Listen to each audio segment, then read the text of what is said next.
This video is a demonstration of how to use the Fingerboard Workbooks. We're looking at an example behind me from the Violin book for first position, and this is an example from part 3.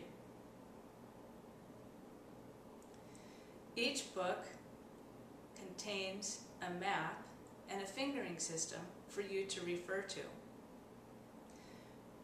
Part 1 and Part 2 will drill half steps and whole steps, which are our basic building blocks on the violin and the viola.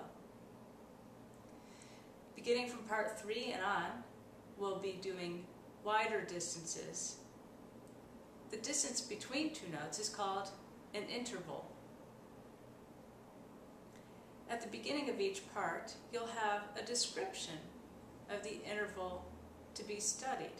For example, in Part 3, you'll be studying major thirds and minor thirds, and you'll have directions on how to determine whether you're looking at a major third or a minor third at the beginning of the part. We're going to start with taking a look at this example and identifying what we need to know. The key signature, we have two sharps in this example, F sharp and C sharp. And we're going to fill out that information on the line that says key signature.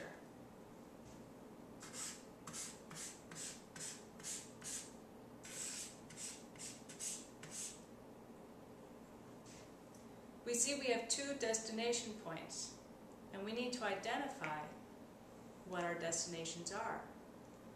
We have an A, followed by a C that will be sharped.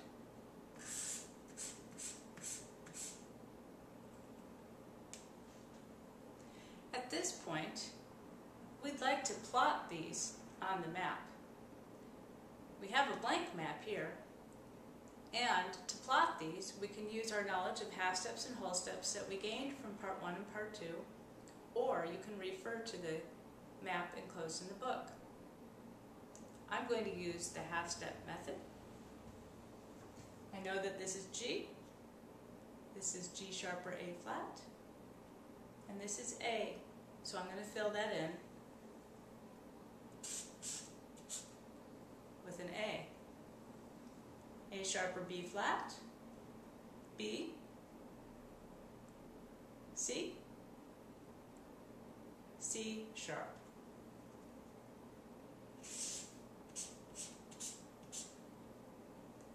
Using the fingering system that comes in the book, I'll be able to identify what fingers I need.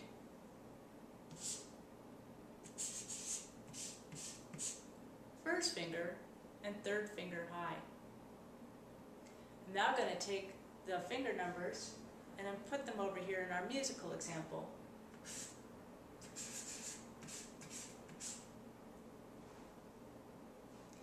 Referring back to the beginning of Part 3, I'm going to now determine what size interval we have. Do we have a major third or a minor third? Looking at the fingerboard that I filled out, I'm going to see that we have two whole steps, and that would be a major third. So I'm going to fill that out on the interval line.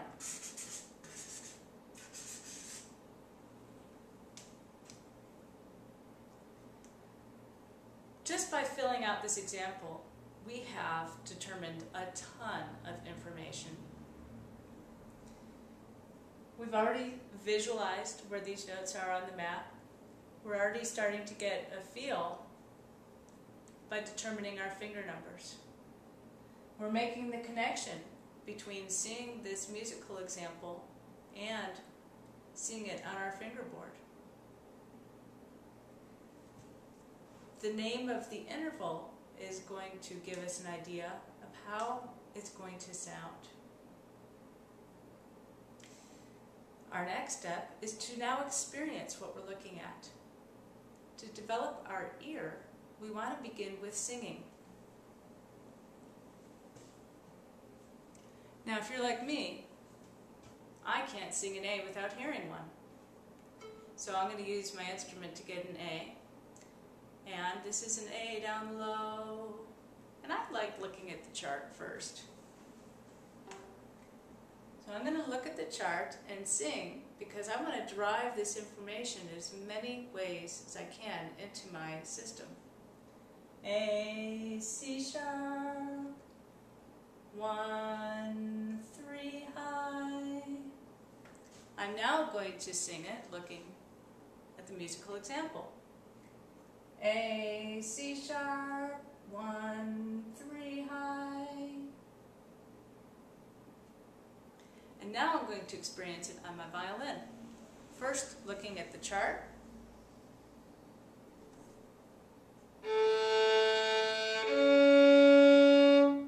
And now, looking at the music.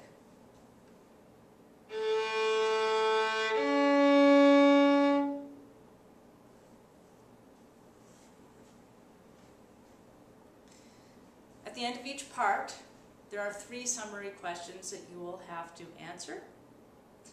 The first question talks about what the music looks like on the staff. We put notes on lines or on spaces. In this case, we have 2 notes that are on lines. And so you could say, oh, well, thirds look like line, line. But you have to say which lines because you don't want to. Line, line could mean any of these lines. So in this case, it's only skipping over 1 note or 1 space. So you could say line, skip a space, line. And you're describing what a third looks like on the staff. We also have thirds that look like space, skip a line, space. So you would write down that information. The second question on the summary page, you will catalog all of the fingerings you used in that part. And this is really cool because you will make a lot of connections and associations when you see the patterns that you will be writing when you write down the fingerings. The third question has to do with how it sounds. How do major thirds sound? How do minor thirds sound? And you can use any amount of descriptions you want. It could be simple, like major sounds happy, minor sounds sad, or it could be a description of a song. Major reminds me of May song, minor reminds me of lullaby. When you finish the book, you've filled out all the examples, you've sung all the examples, you've played them all, you've done your summary questions. I highly recommend that you go through the book one more time, playing everything, looking at the music, looking at the fingering charts. And when you're done, you are ready to study the next position.